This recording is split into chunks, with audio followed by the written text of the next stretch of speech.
Perkenalkan, nama saya Mas Ali Afandi. Saya adalah dosen di Institut Teknologi Telkom Purwokerto. Perkenankan saya untuk memberikan penjelasan terkait spesialisasi saya sebagai dosen di mata kuliah Internet of Things. Selama pembelajaran, saya menggunakan metode DIA, Delivery, Interaction, dan Action. Dalam mata kuliah Internet of Things, mahasiswa akan mempelajari tentang konsep atau hubungan antara IoT node atau IoT yang bersifat untuk mengukur environment dan IoT platform, yaitu platform untuk memperlihatkan hasil dari pengukuran yang dilakukan oleh mahasiswa. Mata kuliah ini memiliki 4 CPL, yaitu CPL 1, mahasiswa memiliki kemampuan untuk menerapkan pengetahuan tentang matematika dan ilmu pengetahuan rekayasa di bidang teknologi. CPL 5 memiliki kemampuan melaksanakan eksperimen untuk memperoleh solusi keteknikan. CPL 7 memiliki kemampuan untuk merancang dan menyelesaikan dan mengevaluasi permasalahan. CPL 9 memiliki kemampuan untuk mendemonstrasikan dan menerapkan konsep rekayasa dan prinsip manajemen yang baik. Luaran dari mata kuliah ini berupa project Internet of Things, sehingga mahasiswa dalam satu kelompoknya harus memiliki project mandiri yang akan dibuat menggunakan prinsip-prinsip dari teknologi Internet of Things.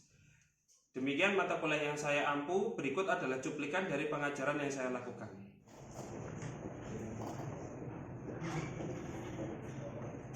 Oke, bismillahirrahmanirrahim. Assalamualaikum warahmatullahi wabarakatuh. Ya, jadi di pertemuan kedua ini kita mulai bahas tentang M2M ya, dan Internet of Things. Ya, kalau misalkan semester 6 ya harusnya. Jadi semester 6 itu kan ada WSN gitu ya, Wireless Sensor Network, kemudian ada M2M ya, Machine to Machine Communication, kemudian Internet of Things gitu. Nah, nanti kita akan coba bedah apa sebetulnya perbedaan dari tiga itu tadi ya, WSN, M2M sama Internet of Things. Terutamanya di pertemuan kedua ini diharapkan mahasiswa itu mampu punya definisi yang pas gitu ya, definisi yang sesuai terkait apa itu Internet of Things. Kata Internet of Things itu awalnya dulu itu nggak berupa Internet of Things ya.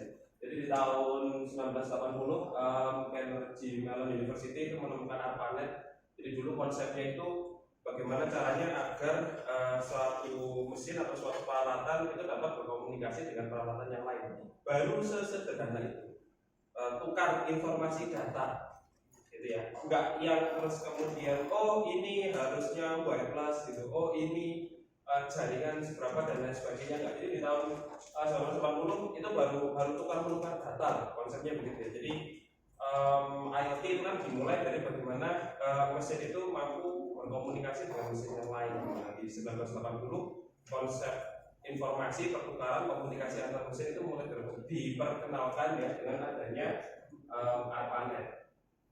Nah, di tahun 1998 itu pengenalan IP versi yang ke-6 ya, IP v6 gitu. Mulai orang-orang lagi mulai berpikir gitu ya, bagaimana caranya kita berkomunikasi melalui jaringan internet. Jadi karena pertukaran datanya di IP versi 6 ini semakin lebih cepat gitu ya, orang-orang lagi mulai punya pandangan baru gitu terkait apa yang dimaksud dengan mesin-to-mesin communication. Jadi mesin-to-mesin communication itu kan komunikasi antar dua mesin, kira-kira begitu ya, antar satu robot dengan robot yang lain gitu. Kalau bahasanya robot, kalau komputer ya komputer satu dengan komputer yang lain. Jadi tukar-tukar data aja, entah pakai LAN, entah pakai WiFi lah bebas. Kemudian di tahun 1999, Kevin Ashton mengenalkan terminologi Internet of Things. Jadi kata terminologi di sini itu maksudnya secara bahasa mulai terlontar nih, Internet of Things. Ya, gak ada cerita Internet of Things mulai terlontar ketika ternyata internetnya masih lemot. Kan nggak mungkin juga apa fungsinya komunikasi kalau komunikasinya terjadi secara lambat.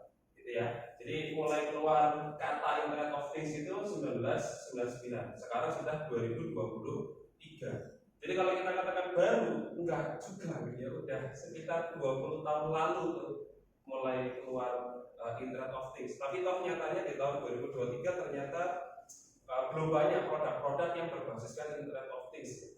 Ya kan? Ada yang seperti produk Internet of Things di luar sana kira-kira. ada perusahaan yang jualannya itu IoT, barangnya itu apa gitu. Bisa seperti itu. Iklan-iklan Facebook biasa. Tadi ada lagi yang lokal. Nggak orang tahu. Efisien pernah dengar? Belum ya? Efisien itu yang sifatnya masih produknya Indonesia menganut konsep IoT. Kalau yang luar mah banyak gitu ya, Puya terus apa lagi gitu ya, sifatnya yang smart home gitu ya, itu banyak. Tapi kalau efficiently itu dia untuk ngasih pakan ke perikanan. Jadi nggak hanya tambak, ada udang, terus kemudian ikan, terus ya banyak lah. Anda bisa cek di websitenya efficiently sendiri gitu ya, terkait produk pakan-pakan apa saja yang diakomodir secara efisien. Tapi yang jelas dia pakai konsep IoT ya. Dipakai konsep IoT-nya itu untuk monitoring. Nanti kita akan bicara lebih jauh gitu ya. Sebetulnya sebuah perangkat itu kita bilang IoT itu ada apa saja di dalamnya. Jadi apakah iya Internet of Things itu hanya sekedar benda masuk ke internet? Oke, di tahun 2008 itu First International Conference di First International Conference untuk IoT gitu ya. Jadi pengembangannya itu kan biasanya kan orang berlomba gitu ya, baru kemudian ikut sebuah conference. Jadi conference itu teman-teman bayangkan ada banyak peneliti gitu ya, mereka menceritakan atau mempresentasikan secara oral speech gitu ya, tentang apa-apa yang sudah mereka kerjakan atau apa-apa yang sudah mereka teliti. Cuman fokus di dalam ruang lingkup IoT. Ada nanti konferensi yang basisnya artificial intelligence juga ada, konferensi yang basisnya satelit juga ada. Tapi First International Conference untuk IoT itu ada di 2000. Lanjut 2008 sampai sekarang, nah mulai banyak device tumbuh gitu ya. Mulai orang-orang itu mau pasang gitu ya, atau orang-orang itu mau memanfaatkan teknologi IoT dari 2008 sampai sekarang. Bahkan mungkin sekarang IoT berevolusi jadi AIoT. Ada yang pernah tahu AIoT? Pernah baca? Pernah sekilas ngeliat? Pernah ya? Apa? Sorry?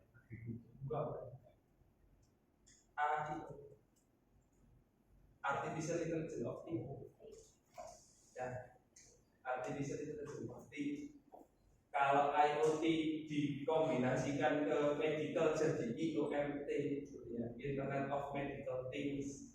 IoT kita kombinasikan ke perangkat-perangkat industri jadinya IIoT, Internet Industrial of Things. Jadi ya sekarang nggak letter IoT itulah, ada beberapa embel-embel gitu ya. Kalau kita mau tambahin AI itu decision makingnya itu ya, pengambilan keputusan jadilah IoT. Kalau kita pakai IoT untuk di perangkat industri jadinya IIoT gitu ya. Dipakai untuk medical jadi IOMT dan seterusnya banyak. Cuma masalahnya kalau di industri gitu ya, terutama industri yang sudah kalau saya bilang mungkin settle ya, sudah punya teknologi sendiri gitu ya. Biasanya industri itu susah banget kalau kita minta untuk switch teknologi ke teknologi yang lain gitu. Karena mereka beranggapan bahwa saya sudah untung dengan teknologi yang sekarang. Apa yang bisa Anda berikan kepada saya ketika saya ganti ke teknologi yang lain? Karena namanya industrial masuk akal gitu. Mereka pasti hitung-hitungannya terhadap uang lagi gitu. Sehingga kalau semisal teman-teman nanti lulus gitu ya, terus kemudian ingin jadi IoT engineer misalkan ya, atau IoT developer. Nah pertanyaan pertama, kalau misalnya teman-teman ketemu klien, kira-kira klien itu bisa kasih untung apa? Anda bisa kasih untung apa untuk klien? Nah, itu hal pertama yang harus teman-teman pikirkan loh, kalau mau shifting gitu ya, merayu orang lain untuk ganti ke teknologi yang terbaru. Kalau perusahaannya sudah besar, kalau basisnya startup lah mungkin, karena memang dia dari awal gitu ya, ya sudah, Anda bisa mudah sekali mas. Pengalaman saya dulu pada saat di industri, saya dulu pernah KP ya, KP di ya perusahaan CB, tahu CB kan? CB Baker itu, yang di rumah-rumah. Biasanya kalau trik apa ya, jeglek lah, tahu ya, jeglek ya. Kalau trik nggak tahu itu sama aja sebetulnya. Jadi trik, jeglek sama Itu Anda naikin alat untuk ngalirin arus itu namanya circuit breaker gitu ya. Nah dulu itu ya circuit breaker pada zamannya dulu di 2010 atau 2011 silam lalu lah ya. Itu mereka ingin shifting gitu ya. Tapi shiftingnya bukan karena klien yang minta, tapi karena perusahaan yang ada di Jerman, kan ini di Jerman gitu ya. Itu mampu bikin alat yang sudah terhubung atau terkoneksi dengan internet. Jadi ya kalau kita bilang sekarang banyak sekali yang sudah terhubung ke internet gitu ya. HP juga mulai terhubung ke internet. Gak mulai sih, ya udah ya. Laptop dan lain sebagainya. Apakah itu bisa kita kategorikan IoT? Bisa. Bisa? HP IoT kan? Enggak. Ya. Yang dia 1, 2, 3. Oh banyak. Ya, oke. Oke ya. Oke. Ya tadi secara singkat terkait IoT. Kita mundur lagi ke yang namanya M2M ya. Jadi M2M seperti namanya mesin to mesin communication itu tidak mengharuskan bahwa sebuah komunikasi itu dibangun menggunakan kabel atau dibangun menggunakan wireless gitu ya. Jadi M2M dari suku katanya ya sekedar mesin itu mampu berkomunikasi dengan mesin yang lainnya, itu kita sebut sebagai M2M. Ya, ketika mesin itu terhubung dengan sebuah jaringan dan terhubungnya tanpa kabel, ya kita sebut sebagai wireless sensor network.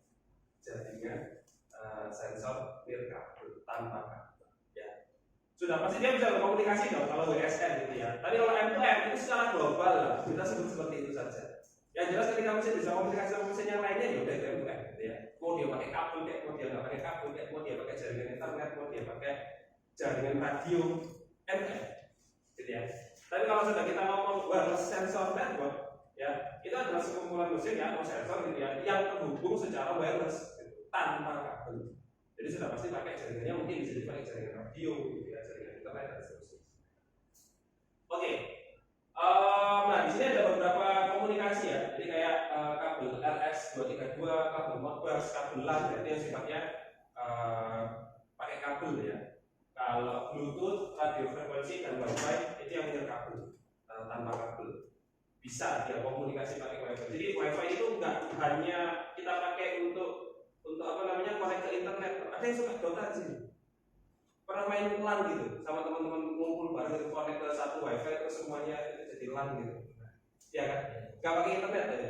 Nah, jadi bisa tuker-tukeran pakai Wi-Fi. Nggak harus pakai internet. Gitu ya.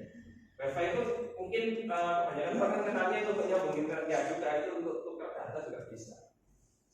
Gitu ya.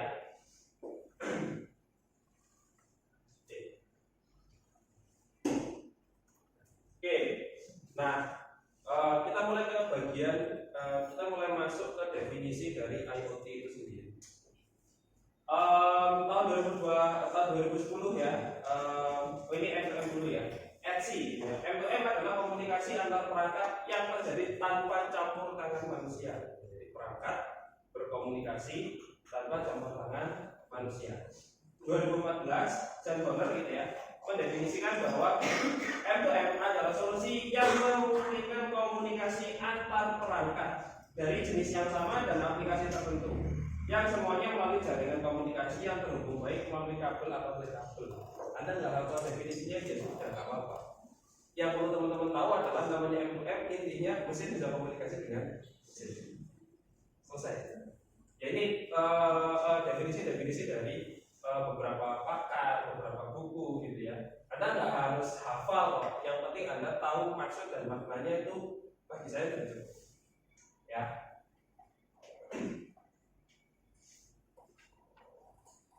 Nah, jadi kita coba mulai bahas ya M2M pipeline ya kalau saya bilang. Jadi serangkaian dari apa yang sebetulnya dibahas gitu, atau apa sebetulnya yang dilakukan oleh teknologi M2M. Jadi ada di bagian lingkaran yang sini. Aset ini bisa kita bilang sebagai environment, lingkungan, gitu ya. Di mana aset itu atau environment itu di sensing ya. Di sensing itu maksudnya entah diukur, entah dimonitoring, entah di apa gitu ya. Jadi kita bertujuan untuk menyensing gitu ya, mengukur atau memonitoring sebuah environment.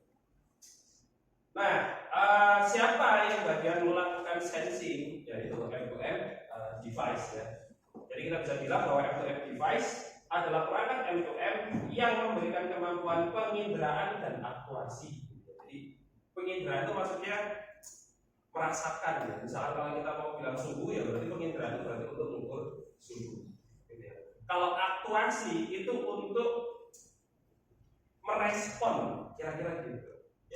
Aktuasi itu untuk merespon. Sebagai contoh kalau kita bilang environment-nya adalah suhu dan suhu itu di atas 100 derajat misalkan ya. Respon apa yang mau diberikan oleh M2M device?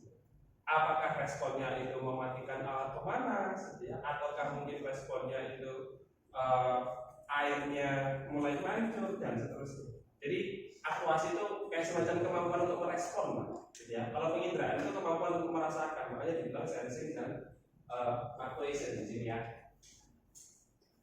Perangkat M2M digeneralisasikan sebagai node sensor ya. Low end hingga sensor kompleks high end adalah kemampuan penginderaan multimodal. Jadi bisa jadi mungkin M2M device gitu ya. Itu nggak hanya terdiri dari satu sensor saja, bisa jadi banyak sensor tergantung dari aset atau environment apa yang mau kita ya. Lanjut ke network gitu ya. Nah ini sudah mulai bisa komunikasi, dia mulai membentuk sebuah jaringan gitu ya. Kalau jaringannya itu pakai kabel, dia berarti dia M2M. Kalau dia jaringannya kabel, ya berarti dia sudah mulai masuk ke WSN gitu ya. Nah tujuan jaringan adalah menyediakan konektivitas jarak jauh antara perangkat M2M dan server aplikasi. Tipe jaringan yang dapat digunakan adalah wide area network dan local area network atau juga disebut M2M area network. Nah contohnya WAN adalah jaringan seluler gitu ya. Jadi ketika M2M device itu membentuk sebuah jaringan, nah itu kita bisa mengatakan jaringan dari perangkat-perangkat M2M. Entah dia terhubung secara wide area network gitu ya, dalam jangkauan area yang luas atau jangkauan area lokal gitu ya. Sebagai contoh misalkan ya, Anda mau melakukan sensing di sebuah kebun hidroponik misalkan gitu ya, nggak harus terhubung ke internet kok. Anda misalkan mau pakai LoRa gitu ya, Anda mau beli satu gateway saja kalau di bagian ruang kontrol gitu ya, untuk melakukan sensing nilai pH, nutrisi dan seterusnya, itu sudah dikatakan jaringan, nggak harus terhubung ke internet dulu, karena kita masih bahas M2M. Ada pertanyaan ini cukup jelas? Jelas ya? Nah, M2M service enablement. Nah, ini kita sudah mulai ngobrolin soal kedepannya kita mau apa gitu ya. Enggak hanya sekedar saya mau monitoring, tapi yang dimonitoring kesannya seperti tidak terlalu tidak terlalu perlu untuk dimonitoring gitu ya. Nah, jadi menyediakan fungsionalitas umum untuk sejumlah aplikasi yang berbeda. Nah, tujuan utamanya adalah untuk mengurangi biaya implementasi dan kemudahan pengembangan aplikasi gitu ya. Jadi mari kita bayangkan kalau kita mau bikin semacam perusahaan baru gitu ya. Nah, IoT enablement itu kita sudah ngomongin fungsionalitas. Kita mau ngobrolin kira-kira apa yang mau kita sensing di sini gitu ya. Dan bagaimana kita itu dalam sebuah servis kita atau layanan kita itu bisa jadi lebih murah, lebih efektif, lebih efisien gitu ya. Apa yang sebetulnya kita mau tawarkan terhadap customer gitu ya. Nah, kemudian ada M2M application ya, adalah realisasi dari proses pemantauan dan kontrol yang sangat spesifik. Nah, selanjutnya diintegrasikan ke dalam proses bisnis secara keseluruhan pada sistem perusahaan. Nah, contoh diagnostik mobil dari jarak jauh atau manajemen data mekanik listrik. Jadi mulai dari ujung kita apa yang mau disensing gitu ya, sampai di bagian application. Nah itu kalau Anda sama sekali tidak pakai jaringan internet gitu ya, ini semuanya nggak ada internet ya, terlepas dari dia pakai kabel atau nggak pakai kabel gitu ya. Di PLN itu pakai kabel kan ya, untuk melakukan distribusi powernya gitu. Jadi sama sekali belum tentu ke IoT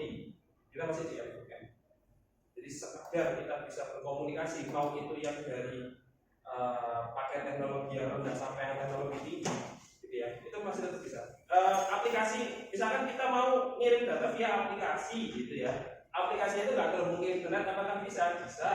Anda bisa pakai Bluetooth di sana, Anda bisa pakai WiFi, betul ya, gitu.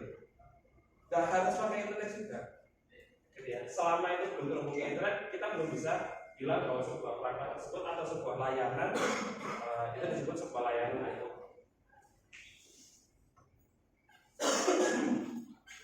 Nah, kita mulai bicara bisnis. Ternyata M2M pada masanya pernah saya 2007 ya. Jadi M2M itu banyak sekali dipakai. Hampir dari 50% populasi manusia yang tinggal di kota di pedesaan, gitu ya. Mulai dari infrastruktur negara, kemudian infrastruktur yang akan dilengkapi dengan sensor atau dan manajemen lebih efisien, gitu ya. Intinya dulu pada zamannya M2M booming, banyak yang pakai, banyak yang merasakan manfaat dari M2M. Jadi peningkatan dari penggunaan sensor, kemudian ada aktuator yang dikontrol jarak jauh, itu mulai tinggi, gitu ya. Dan itu dilakukan, surveinya dilakukan oleh UNHCR di tahun 2011.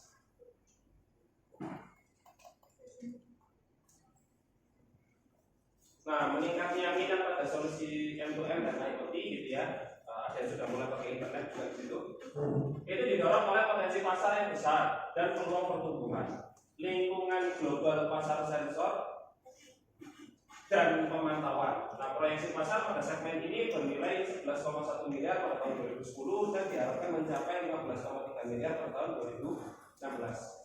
Secara global, pasar untuk produk yang dibuat dengan data penginderaan jauh diperkirakan mencapai 12,4 miliar 2017 ya, dan akan pasar global otomatisasi mencapai 200 miliar pada tahun 2020. Ya, intinya sih berita-berita ini, gitu ya, yang dirilis oleh media-media itu mereka meramalkan bahwa nanti IoT itu akan booming, nanti M2M itu akan dipakai oleh banyak orang, nanti M2M itu punya impact-nya tinggi, gitu ya.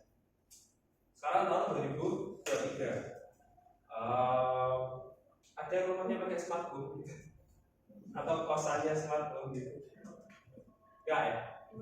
Rumah tangganya mungkin smart home gitu. Atau bisa sebutin perumahan yang pakai konsep IoT gitu.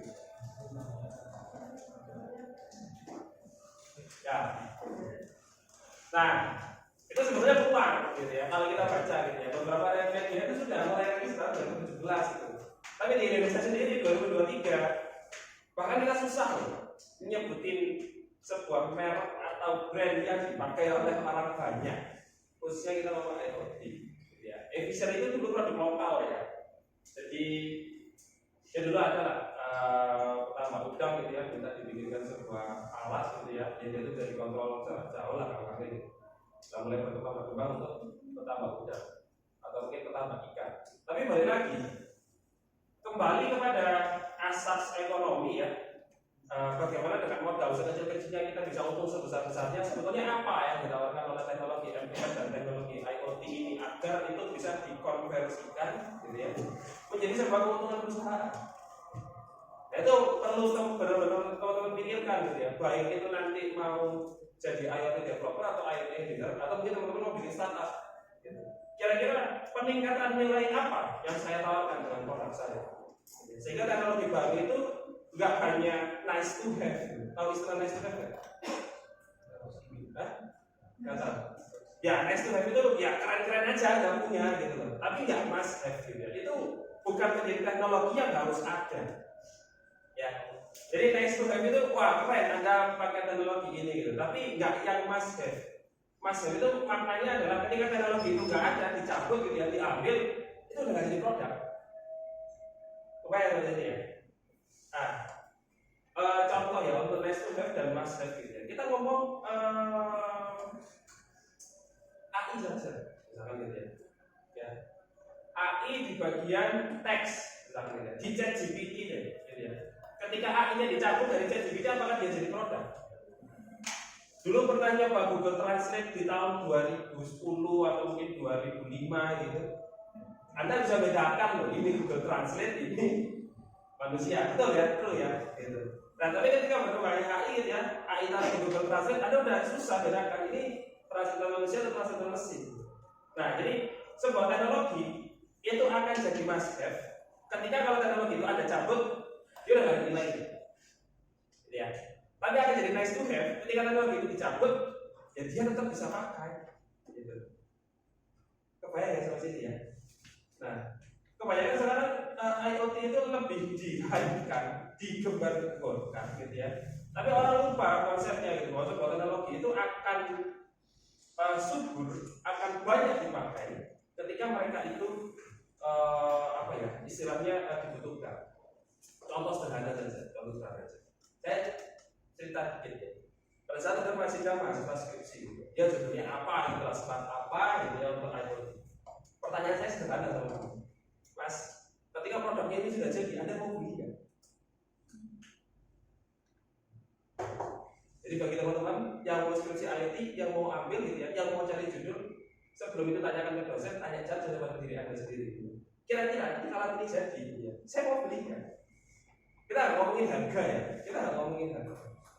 Itu pertanyaan dasar. Kalau Anda butuh, masih Anda beli, betul ya? Gitu. Anda lapar nih, butuh makan nih, mau nggak mau kan Anda beli gitu ya. Nah, itu cara menguji bagaimana sebuah teknologi atau IoT itu fungsionalitasnya itu memang benar dapat. Jadi nggak hanya sekedar monitoring untuk apa, tapi ternyata fungsionalitasnya ya nggak penting amat. Nggak, konsepnya nggak seperti itu. Clear ya sampai sini ya. Jadi ketika nanti Anda mau merancang sebuah perangkat IoT, tolong sekali lagi bayangkan gitu ya. Kira-kira saya mau monitoring parameter itu parameternya apa, dan kenapa saya harus monitoring parameter itu? Gitu ya. Biasanya IoT gitu ya umumnya, ini saya cerita umumnya gitu ya. Kita harus sensing gitu ya, atau kita harus ukur, kita harus pakai penginderaan jauh. Kenapa? Karena pertama tempatnya berbahaya, misalkan gitu. Eksplorasi gunung Merapi. Oh iya dong, nggak bisa terus kemudian manusia eksplorasi di sana gitu ya. Atau paling sederhana saja, ini saya cerita pengalaman lagi. COVID dulu. Nah, kalau dulu teman-teman pernah baca berita gitu ya, ada lah itu suatu waktu gitu ya, saya bantu kampus-kampus Surabaya untuk bikin robot service. Tahu robot service ya? Robot pelayan itu ya, robot pelayan pada saat COVID. Jadi kenapa kok itu perlu teknologi IoT gitu ya? Atau mungkin M2M gitu ya, nggak ke IoT dulu deh, ke M2M dulu aja gitu ya. Ya Anda bisa bayangkan gitu ya, berapa resiko atau berapa probabilitas dari seorang perawat terkena COVID ketika dia merawat orang yang sakit kan gitu. Ya kan? Padahal perawat yang merawat orang sakit itu cuma sekedar bawain makan, bawain obat, kan gitu. Ya kan? Kalau ternyata perawatnya juga kena COVID gitu ya, keluarganya jadi sedih gitu ya. Tapi kita nggak pernah dengar cerita gitu ya, di berita gitu ya, ada robot kena COVID gitu, siapa yang sedih kan gitu ya. Jadi kembali lagi gitu ya, tolong digali lagi. Sebetulnya penting nggak saya mau ukur ini gitu ya. Kalau kita mau bikin IoT. Nah ini ya mungkin itu ya yang bisa saya sampaikan hari ini. Ada pertanyaan mungkin silakan. Controlling sama monitoring, controlling apa?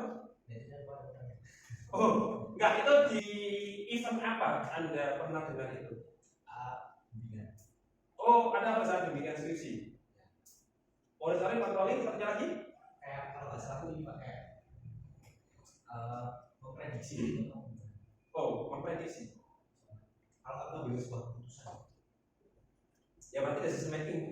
Jadi kalau monitoring itu ya tadi ya, bagaimana Anda mengukur sebuah environment ya, sebuah lingkungan. Controlling itu bagaimana Anda istilahnya menanggapi hasil dari environment gitu ya. Kalau decision making ya berarti apa kira-kira keputusan-keputusan mendasar yang melatar belakangi Anda melakukan controlling itu. Oke, ada pertanyaan lain? Cukup? Baik, kalau cukup kita akhiri kuliah hari ini. Terima kasih. Assalamualaikum warahmatullahi wabarakatuh. Demikian adalah cuplikan pembelajaran yang saya lakukan pada pertemuan kedua. Saya berterima kasih atas terbuatnya video ini. Saya akhiri. Wassalamualaikum warahmatullahi wabarakatuh.